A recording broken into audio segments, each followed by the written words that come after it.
Hey, this is Ryan Hillard with the Forward Mortgage Group, and we are here again this week for the week of October 25th, 2021, talking about the market rate forecast for mortgage rates.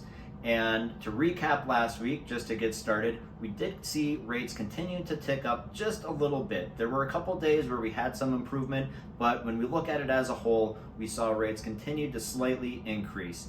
We do expect that to continue, and the reason for that is mainly due to two things, one of them being inflation, and the other as the Fed will begin tapering back on their buybacks of treasuries and mortgage bonds.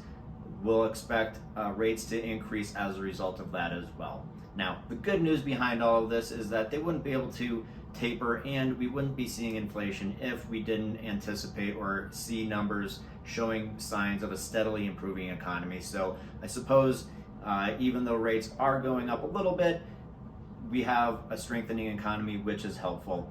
The other thing is, like I always say here, even though rates have gone up a little bit, they are still incredibly low, and it is still a very, very good time to be taking a look at rates and whatnot. If we were having this conversation, two and a half years ago at this point, I guess, we have been talking about rates in the upper fours or maybe even lower fives. So given that we're talking about rates in the lower threes and maybe in some cases the higher twos, that is a huge, huge win. So I think it's something to keep really good perspective on.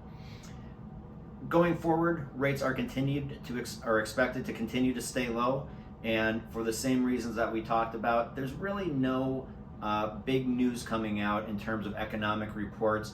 There are some minor things that we could see happening in terms of economic data. For example, there will be GDP data on Thursday and consumer spending data on Friday that could have a small effect on rates.